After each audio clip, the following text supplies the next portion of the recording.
Hello guys, कैसे हो। मैं सी अमिताभ मुखर्जी फिर से आपका स्वागत करता हूं मेरे YouTube channel guidance Hirapur the world of commerce में।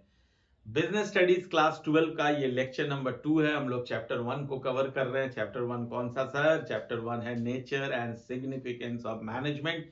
जिन बच्चों ने लेक्चर 1 को अटेंड नहीं किया है, मैं उनसे ये आग्रह करता हूं, उनसे रिक्वेस्ट करता हूं कि आप जाइए उस लेक्चर को जरूर अटेंड कीजिए। मैं डिस्क्रिप्शन में इसका लिंक दे रहा हूं, आप उस लेक्चर को अटेंड करो, फिर इस लेक्चर को अटेंड करना। बच्चों, मैं हमेशा कहता हूं अकाउंटेंसी, इकोनॉमिक्स और बिजनेस स्टडीज ये तीन ऐसे सब्जेक्ट्स है जिनको रटना नहीं है, इसके कंसेप्ट को समझना है। तो इसलिए मैं हमेशा जैसे कहता हूं आपसे कि कहीं से भी कोई भी लेक्चर उठा के मैंने पढ़ लिया, इससे कंसेप्ट क्लियरेंस नहीं होता है। कंसेप्ट क्लियरेंस के लिए आपको लगातार क्लासेस को अटेंड करना जरूरी होता है। तो इस चीज को आप होपफुली समझते होंगे। तो पहले आप लेक्चर 1 को अटेंड कर लो और आज हम लेक्चर 2 स्टार्ट करेंगे। बहुत इंपॉर्टेंट होने वाला है। इसमें कुछ ऐसे टॉपिक्स को हम लोग कवर करेंगे जो बहुत कठिन टॉपिक माना जाता है, लेकिन घबराइए नहीं, मैं उसको बहुत आसान तरीके से आपको समझाने वाला हूं। तो पूरे ध्यान से आप इस लेक्चर को अटेंड कीजिए, अपने साथ एक नोटबुक रखिए, मेरे पॉइंट्स को आप जरूर नोट करें। चलिए, तो आज का जो पहला टॉपिक हम लोग पढ़ेंगे वो है कैरेक्टरिस्टिक्स ऑफ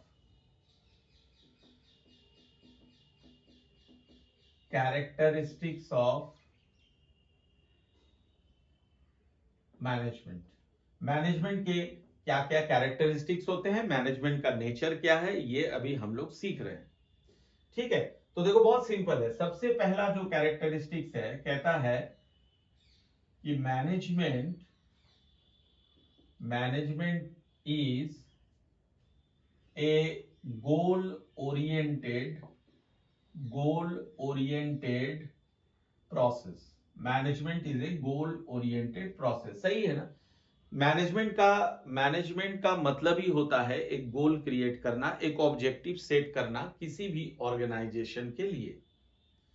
ये जो गोल सेटिंग है ना, ये सिर्फ एक ऑर्गेनाइजेशन के लिए बच्चों जरूरी नहीं होता, ये हर क्षेत्र में हर इंसान के लिए भी जरूरी होता है कि अगर मैं एक लक्ष्य अपना तैयार कर लूं, एक गोल तैयार कर लूं, तो आप उस गोल तक जरूर एक ना एक दिन जरूर पहुंचेंगे। साम दाम दंड भेद कुछ भी अपना के आप उस गोल को अचीव करेंगे। उसी तरह से ऑर्गेनाइजेशनल गोल जो होता है, ये सेट करना मैनेजमेंट का प्रायोरिटी होता है। सबसे पहले हम एक गोल सेट करते हैं और फिर अपने जितने रिसोर्सेज है ना, सबको कोऑर्डिनेट करके उस गोल की तरफ डायरेक्शन दे देते हैं कि जाओ भैया उस गोल को अचीव करो, और पीछे हम खड़े रहते हैं उनको सपोर्ट करने के लिए। यही तो है मैनेजमेंट।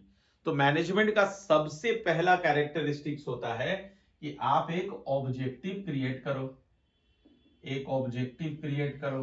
ठीक है, खास करके ऑर्गेनाइजेशनल ऑब्जेक्टिव क्रिएट करो। इसके बहुत सारे ऑब्जेक्टिव्स होते हैं। ऑर्गेनाइजेशनल ऑब्जेक्टिव होता है जिसको हम इकोनॉमिकल ऑब्जेक्टिव भी कहते हैं, सोशल ऑब्जेक्टिव्स होता है।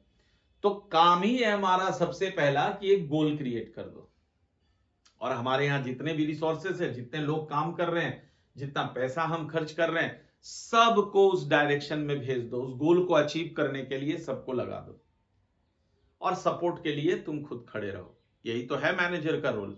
ठीक है, तो सबसे पहले पहला कैरेक्टरिस्टिक्स आपने पढ़ा कि management is goal oriented process. ये जो गोल होना चाहिए ये सिंपल एंड क्लियर होना चाहिए, एक सिंपल एंड क्लियर गोल होना चाहिए। यानी सिंपल यानी बहुत ज्यादा कॉम्प्लेक्स नहीं होना चाहिए कि किसी को समझ ही नहीं आ रहा हो, बहुत कठिन हो, इतना कठिन हो कि इंसान के बस की बात ही नहीं हो। अब तुम एक गोल अचीव किए कि मुझे ना परसों चांद में जाना है, तो ये बताओ सिंपल गोल थोड़ी ना हुआ। ये तो कोई अचीव करना बड़ा मुश्किल काम है आम इंसान के लिए। और वो क्लियर कट होना चाहिए। क्लियर मतलब कि सबके लिए अंडरस्टैंडेबल हो। आपके लिए जो काम कर रहे हैं, आपके ऑर्गेनाइजेशन में जो काम कर रहे हैं, उनको क्लियरली समझ आ जाए कि आखिर ऑर्गेनाइजेशन का ऑब्जेक्टिव है क्या। ठीक है, दूसरा कि गोल जो है ये सबके लिए चाहिए। गोल is needed in all kind of organization। गोल जो है ना हर तरह के ऑर्गेनाइजेशन के लिए जरूरी होता है। जरूरी नहीं है कि केवल बिजनेस ऑर्गेनाइजेशन के लिए ही गोल हो, नॉन बिजनेस ऑर्गेनाइजेशन के लिए भी गोल होता है, एक इंडिविजुअल के लाइफ का भी गोल होता है। गोल हर जगह चाहिए।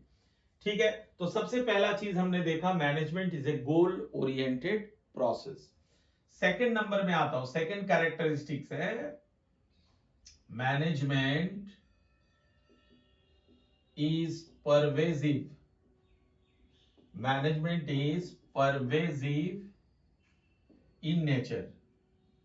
बच्चों ये नया टर्म है आपके लिए, परवेजिव। परवेजिव का मतलब होता है यूनिवर्सल। यूनिवर्सल मतलब ये कि is needed, management is needed everywhere. Everywhere sir आपने क्यों लिखा? एवरीवेयर का मतलब हर जगह मैनेजमेंट की जरूरत होती है, इसीलिए इसे यूनिवर्सल कॉन्सेप्ट बोलते हैं। स्कूल में जरूरत होती है, कॉलेजेस में जरूरत होती है, यूनिवर्सिटीज में जरूरत होती है, क्रिकेट टीम के अंदर मैनेजमेंट की जरूरत होती है, एक कोचिंग सेंटर में मैनेजमेंट चाहिए होता है, आपके पापा जिस ऑफिस में काम करते हैं वहां भी मैनेजर्स होते हैं। हर जगह एक बिजनेस ऑर्गेनाइजेशन हो चाहे नॉन बिजनेस ऑर्गेनाइजेशन हो, हर जगह एक एक छोटा सा कोई फ्रूट्स का ठेला लगा रहा है, कोई गाड़ी लगा रहा है, तो वहां भी मैनेजमेंट चाहिए। हर जगह मैनेजमेंट की जरूरत होती है, इसलिए कहा जाता है management is pervasive in nature. Clear है, सिंपल है। नंबर 3 में आता हूं, मैनेजमेंट इज मल्टी डायमेंशनल। बच्चों इसको ध्यान से सीखना, हाँ बहुत इंपॉर्टेंट है। Management is multi dimensional. क्या मतलब होता है मल्टी डायमेंशनल? मल्टी डायमेंशनल का मतलब होता है कि देखो ऑलराउंडर है, मैनेजमेंट ऑलराउंड परफॉर्म करता है, हर जगह मैनेजमेंट। देखो ध्यान से देखो, इसके अंदर 3 चीज आता है। सबसे पहला नंबर 1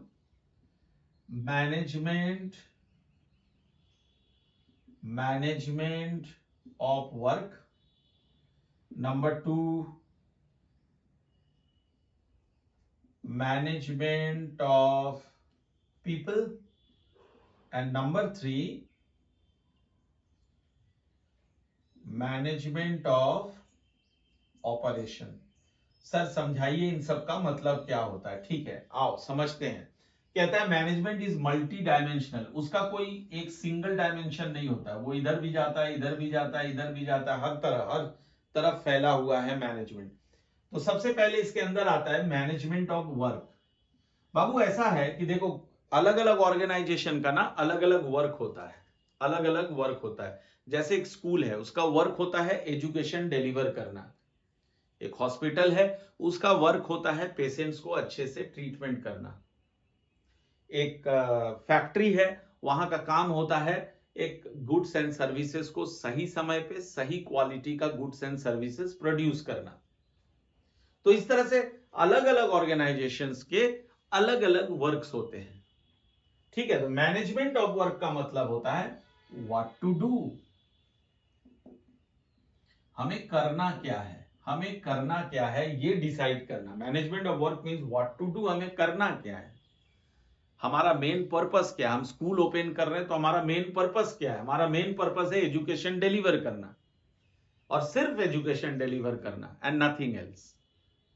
ठीक है, और उसको डिलीवर करने के लिए क्या क्या रिसोर्सेज चाहिए उसको जुटाना, और उन रिसोर्सेज को उस काम के लिए झोंक देना।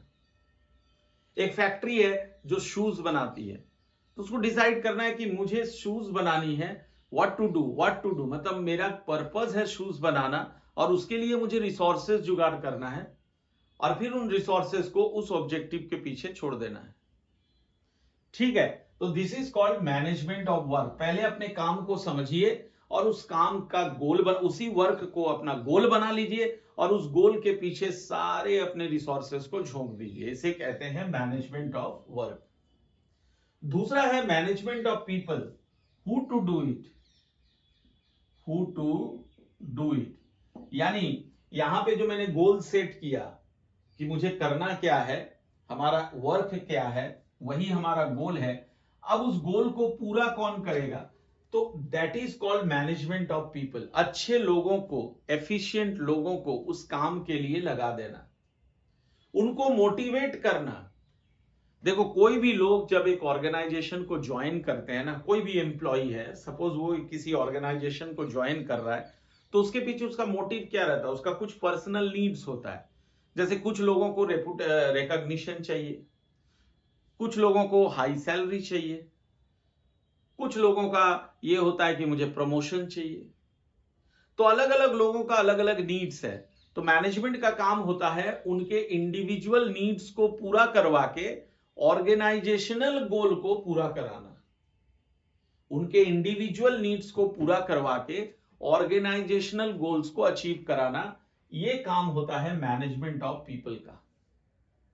क्लियर है। और तीसरे नंबर पे आता है मैनेजमेंट ऑफ ऑपरेशन। ये बड़ा इंटरेस्टिंग है। मैनेजमेंट ऑफ ऑपरेशन का मतलब होता है इन दोनों का कॉम्बिनेशन, यानी व्हाट टू डू, पहले ये तय कर लो, फिर हु टू डू इट, फिर ये तय करो किसको करना कैसे है और कौन इसे करेगा। जब इन दोनों को हम एक साथ कंबाइन कर देते हैं तो इसे कहते हैं management of operations. Management of operations अर्थात हमारे फैक्ट्री में, हमारे ऑर्गेनाइजेशन में जो भी ऑपरेशंस हो रहा है ऑर्गेनाइजेशनल गोल को अचीव करने के लिए, उन सारे ऑपरेशंस को टीम वर्क की तरह चलाना, ये मैनेजमेंट का काम होता है।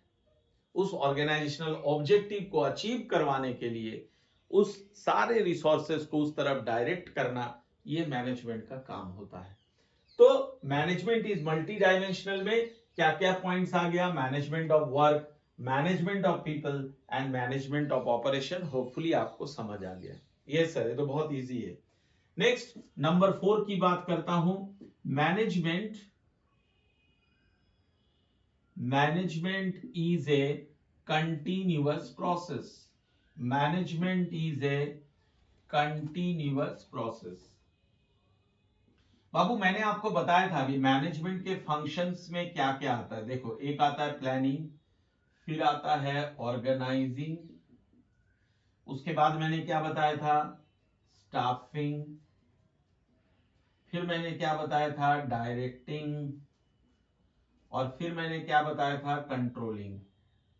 तो ये जो फंक्शंस आप देख रहे हो मैनेजमेंट का, ये कंटिन्यूअसली एक ऑर्गेनाइजेशन में चलते रहता है, रुकने का चीज नहीं है। प्लानिंग हमेशा चलते रहता है, ऑर्गेनाइजिंग, स्टाफिंग, डायरेक्टिंग, कंट्रोलिंग, ये सब चलते रहता है। ठीक है ना, ये रुकने की चीज नहीं होती, एक साइकिल होता है, ये साइकिल घूमते रहता है, ये घूमते रहता है, और ये सब एक दूसरे से कनेक्टेड है। प्लानिंग किया, फिर ऑर्गेनाइजिंग किया, फिर स्टाफिंग किया, फिर डायरेक्टिंग किया, फिर कंट्रोलिंग किया, ये ऐसे सर्कल की तरह घूमते रहता है। कभी रुकने का नाम ये नहीं लेता है, कभी रुकना नहीं है इनको, ये कंटिन्यूअस प्रोसेस है।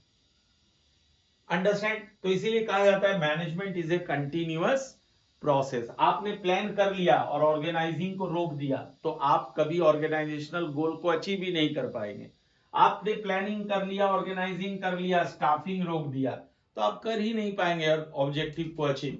आपने सब चीज कर लिया लेकिन कंट्रोलिंग नहीं किया तो आपका ऑर्गेनाइजेशन ही अगले साल बंद हो जाएगा, आप कुछ नहीं कर पाएंगे। तो इसको कंटिन्यूअस प्रोसेस कहते हैं, ये चलते रहना चाहिए। ठीक है।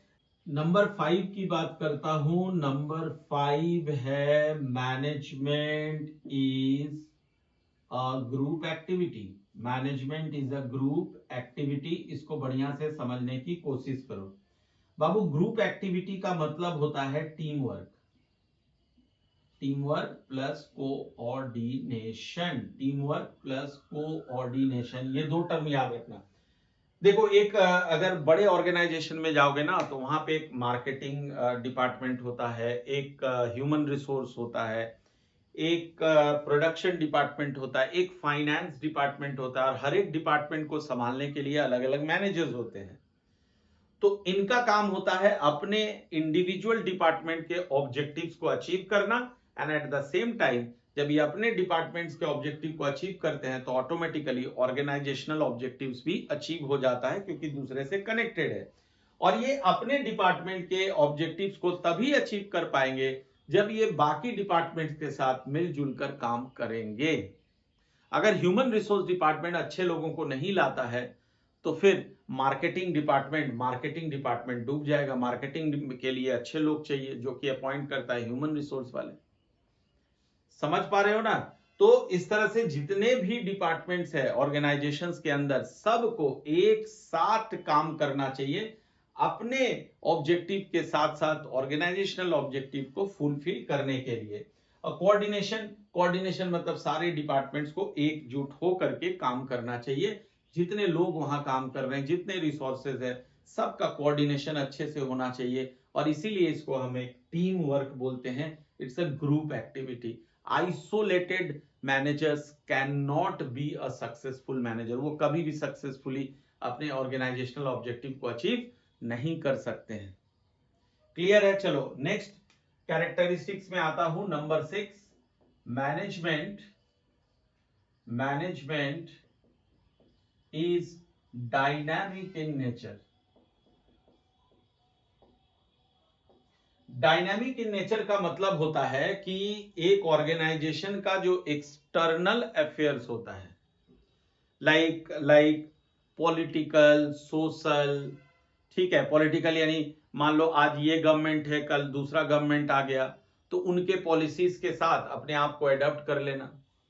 कोई नया टेक्नोलॉजी आ रहा है, उस नए टेक्नोलॉजी के साथ अपने आप को एडॉप्ट कर लेना। कुछ सोशल फैक्टर्स है, जैसे कोई टेस्ट एंड फैशन में चेंज आ गया, कोई डिमांड में चेंज आ गया, कुछ सोशल इश्यूज आ गया, उसके साथ अपने आप को एडॉप्ट कर लेना। Adaptability with the external matters is known as dynamic in nature। ठीक है, तो एक मैनेजर को स्टैटिक रहने से काम नहीं चलता है कि हम एक ही प्रोसेस से आगे बढ़े जा रहे हैं, नहीं, चेंजेस आते रहेंगे और उस चेंजेस के साथ अपने आप को बदलना ही मैनेजर का लक्षण होता है, उसका कैरेक्टरिस्टिक्स होता है, और उसे कहते हैं डायनेमिक इन नेचर।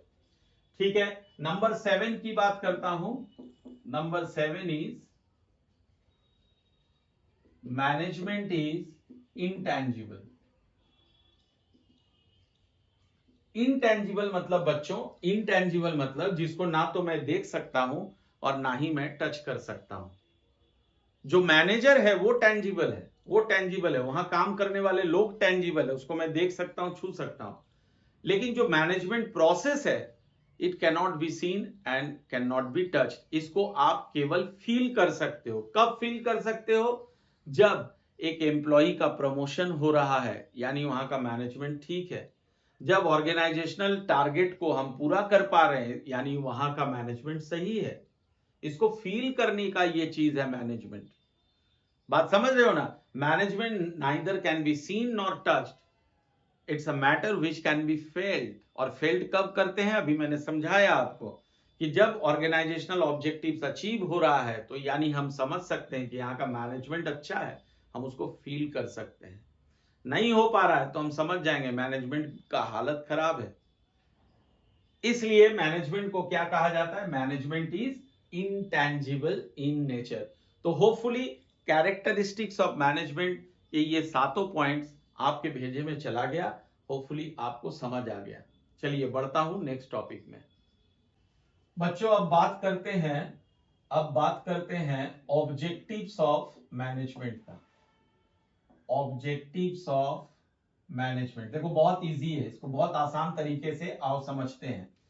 3 तरह का ऑब्जेक्टिव्स होता है। सबसे पहला आता है ऑर्गेनाइजेशनल ऑब्जेक्टिव।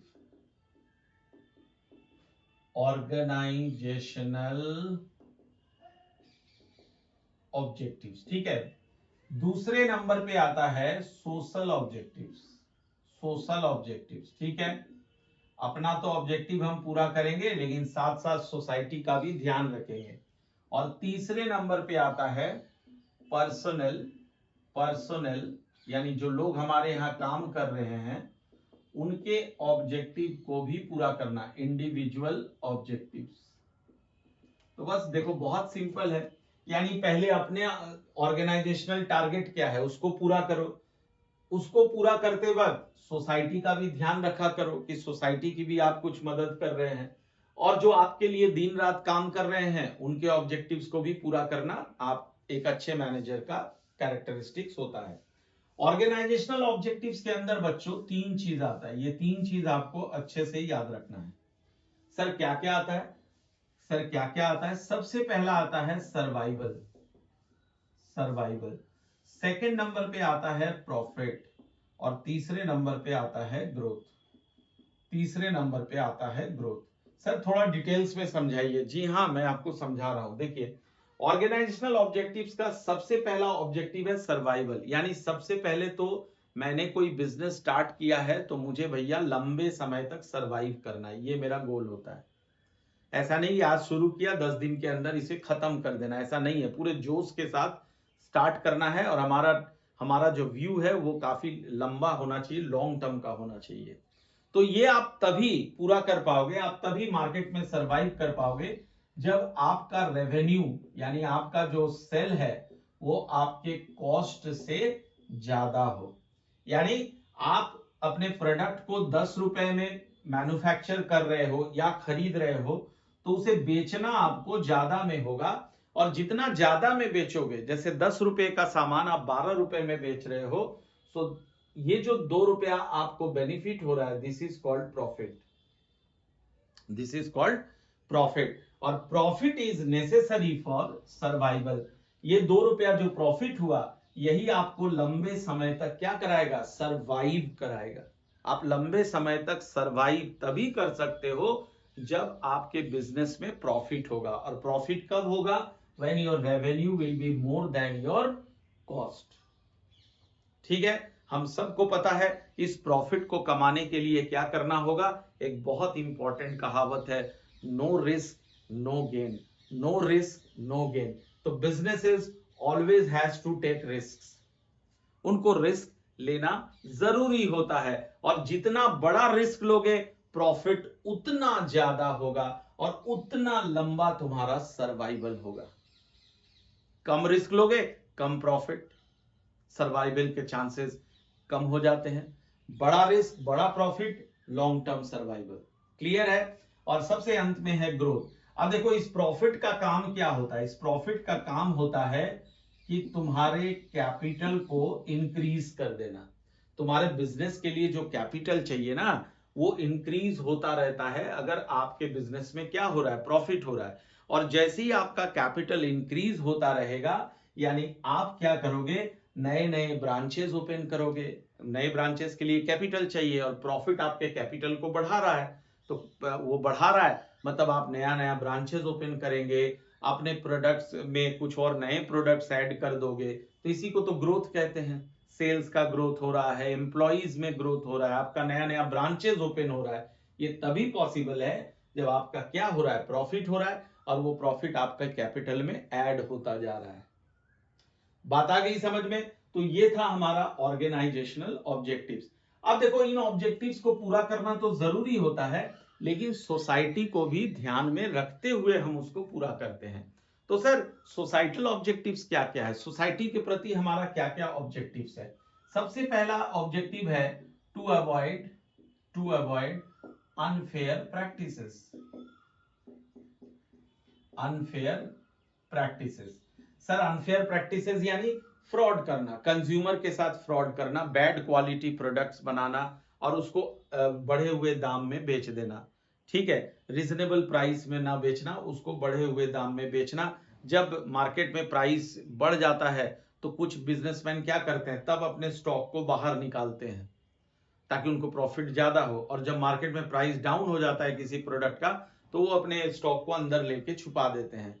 ये अनफेयर प्रैक्टिस है, इससे कंज्यूमर को नुकसान होता है। तो आपको ध्यान रखना है कि कंज्यूमर को किसी हालत में नुकसान ना हो। कई लोग मिलावट करते हैं जिसको एडल्ट्रेशन बोलते हैं, तो इससे भी कंज्यूमर को नुकसान होता है। ये सब आता है अनफेयर प्रैक्टिसेस में। ठीक है, तो अनफेयर प्रैक्टिस आपको कंज्यूमर के साथ नहीं करना है। ठीक है, दूसरा है टू प्रोटेक्ट द एनवायरमेंट। ठीक है, तो आपने कोई फैक्ट्री लॉन्च किया, फैक्ट्री आपने स्टार्ट किया है, तो उससे पॉल्यूशन होना जरूरी है। उसका जो वेस्ट प्रोडक्ट्स है, कई लोग पानी में बहा देते हैं, उससे जो आपका जो स्मोक एमिट होता है, उससे एनवायरनमेंट पॉल्यूटेड होता है। तो आपको इस तरह का अरेंजमेंट्स करना है ताकि आपका वेस्ट, आपका स्मोक वो एनवायरनमेंट को पॉल्यूट ना करे, एनवायरनमेंट को साफ रखे। आपके चलते लोगों में 1000 किस्म की बीमारियां नहीं होनी चाहिए। इस बात पे आपको ध्यान देना है। तीसरा, to generate employment, to generate employment. ठीक है, आप बिजनेस कर रहे हैं तो आपका एक लक्ष्य भी होना चाहिए कि जरूरतमंद लोगों को आप नौकरियां दो ताकि वो अपना घर चला सके। ये भी आपके कर्तव्य में आता है, एक मैनेजर के कर्तव्य में आता है। ठीक है, ये सोशल ऑब्जेक्टिव्स के अंदर आता है। Number 4, to provide workable environment to the employees. बच्चों, इसका मतलब आपने लोगों को एम्प्लॉयमेंट तो दे दिया, लेकिन उनके बैठने का जगह नहीं, उनके पानी पीने के लिए मतलब साफ पानी नहीं है, उनके लिए टॉयलेट का प्रोविजन नहीं है। ऐसा नहीं होना चाहिए। अगर आपके एम्प्लॉइज आपके लिए काम कर रहे हैं तो आपको उनके सुख सुविधाओं का ध्यान रखना भी जरूरी होता है। ये सोशल ऑब्जेक्टिव्स के अंदर आता है। ठीक है, नंबर 5, चैरिटी, यानी दान दक्षिणा, ये सब करना, दान देना। यानी सपोज आप किसी, जैसे मैं आपको एक एग्जांपल देता हूं, कोविड के समय जितने भी हमारे कंट्री के बड़े बड़े बिजनेसमैन हैं, सब ने सरकार को बहुत बहुत पैसों का डोनेशन दिया था। तो ये भी आपका सोशल ऑब्जेक्टिव्स के अंदर आता है, चैरिटी। ठीक है, जब भी जरूरत पड़े कंट्री को तो आपके तरफ से दान, डोनेशन, चैरिटी, कुछ भी ये सरकार की तरफ जाना चाहिए या लोगों को आपको दान देना चाहिए जो जरूरतमंद लोग हैं। ठीक है, ऐसा कहता है सोशल ऑब्जेक्टिव्स ऑफ मैनेजमेंट। तो हमने 2 ऑब्जेक्टिव्स पढ़ लिया, एक ऑर्गेनाइजेशनल ऑब्जेक्टिव्स और दूसरा हमने पढ़ लिया सोशल ऑब्जेक्टिव्स। पर्सनल और इंडिविजुअल ऑब्जेक्टिव्स के अंदर आता है, इंडिविजुअल ऑब्जेक्टिव्स के अंदर आता है सोशल नीड्स, फाइनेंशियल नीड्स और तीसरे नंबर पे बाबू इंडिविजुअल नीड्स या फिर हायर लेवल नीड्स, या फिर इसको कहेंगे हायर लेवल नीड्स। ये क्या होता है आप समझते हैं। सोशल नीड्स यानी अगर कोई एम्प्लॉई आपके यहाँ काम कर रहा है, इसको ध्यान से देखो, पर्सनल या इंडिविजुअल मतलब जो एम्प्लॉइज आपके यहाँ काम कर रहे हैं उनके ऑब्जेक्टिव्स को पूरा करना। तो उनका क्या क्या ऑब्जेक्टिव्स रहता है। पहला होता है सोशल नीड्स। सोशल नीड्स यानी उनको आपके ऑर्गेनाइजेशन में एक सेल्फ रेस्पेक्ट मिलना चाहिए, एक रिकॉग्निशन मिलना चाहिए। सेल्फ रेस्पेक्ट एंड रिकॉग्निशन आपको उन्हें देना पड़ेगा, इसको सोशल नीड्स कहते हैं। फाइनेंशियल नीड्स यानी उनको रीजनेबल सैलरी देना पड़ेगा, रीजनेबल सैलरी उनको देना पड़ेगा, उनको इंसेंटिव्स देना पड़ेगा। ये फाइनेंशियल नीड्स में आता है। और तीसरा higher level needs. Higher level needs का मतलब होता है आपको अपने ऑर्गेनाइजेशन में ऐसे अपॉर्चुनिटीज क्रिएट करने होंगे ताकि एम्प्लॉइज अपना प्रमोशन करवा सके। यानी आज वो सपोज करो इस लेवल में है तो कल वो और ऊपर लेवल में आपके ऑर्गेनाइजेशन में काम करने का अपॉर्चुनिटी उनको मिलना चाहिए। ये आपको ध्यान रखना है। तो 3 तरह का नीड्स होता है इंडिविजुअल ऑब्जेक्टिव्स में, ये पूरा करना है।